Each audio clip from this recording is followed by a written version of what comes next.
Hi friends, welcome back to my channel. Today we are going to close out this Medieval Tailor's Assistant #basicgarb series with a sideless surcoat. So far we've created a smock, a kirtle, and now the piece de resistance, the surcoat, to complete the look. If you've been following along with me, and you complete the surcoat in this video, you will have a completely historically adequate early to mid 14th century set of garb or clothing for your recreation or reenactment pleasure. So, let's get started. I apologize because I managed to not actually film the part where I created this pattern, although I was 100% certain I did. So, I'm going to do my best to instruct you with images from the book on what I did here. Since this surcoat fits directly over the kirtle, it is very easy to start with that pattern from the Medieval Tailor's Assistant and then make the necessary changes based on the images in the book. I also placed the finished paper pattern on top of my kirtle on Georgina, my dress form, to check the neckline and the appropriate curve of the armholes, as well as the placement of the opening over the hip. Once I had the pattern exactly how I wanted it, I began cutting out the fabric. I managed to get all 4 needed pieces out of about 3.5 to 4 yards of 42-inch wide fabric.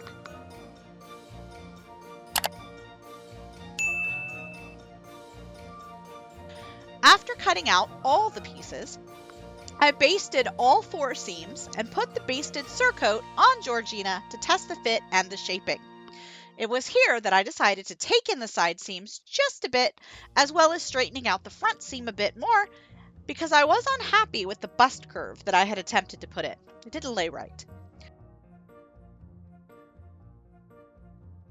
Once I was happy with those changes, I sewed up the 4 body seams and the 2 shoulder seams.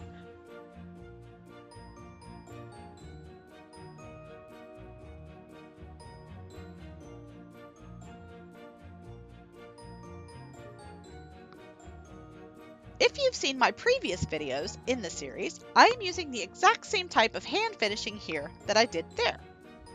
I did use the serger for my kirtle inside seams. However, on my smock and now on this surcoat, I'm hand felling the inside seams.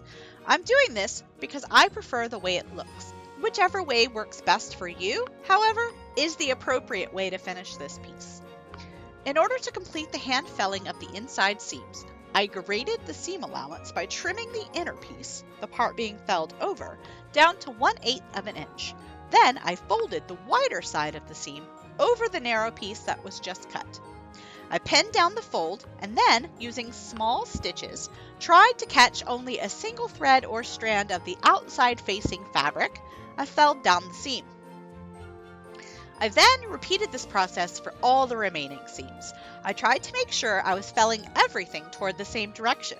I usually like to fell toward the back, however, that doesn't always work out. After finishing the inside seams, it was time to finish the neckline and the armholes. I used contrasting thread to baste a small 1/4 inch fold to the inside. Then I folded that over 1/4 inch again, and, using felling stitches once more, stitch down the neckline and the armholes. At this point, all that's left is to cut and finish the hem. I wanted this to have a very small train in the back, and as a result, I pinned it on Georgina, and I used my kirtle as a guide. I pinned this all the way around, and then I cut off the excess.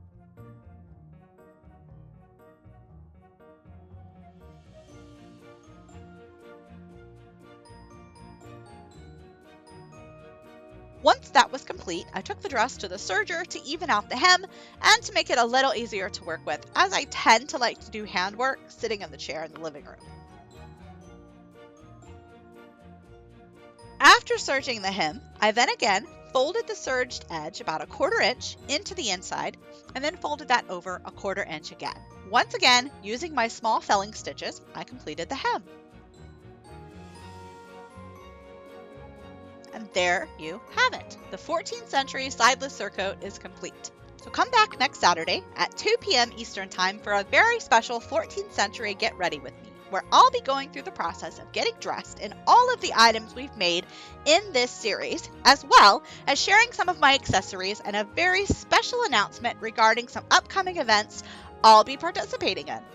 I'll also be talking a bit about the upcoming 500 subscriber giveaway, since this channel has now moved past 400 subscribers, and I'm really hoping 500 will come very soon. If you liked this video, please click the thumbs up button, and don't forget to subscribe and click the bell so that you can be notified when the next video comes out. Thank you so much for watching. I will see you next time. Bye-bye.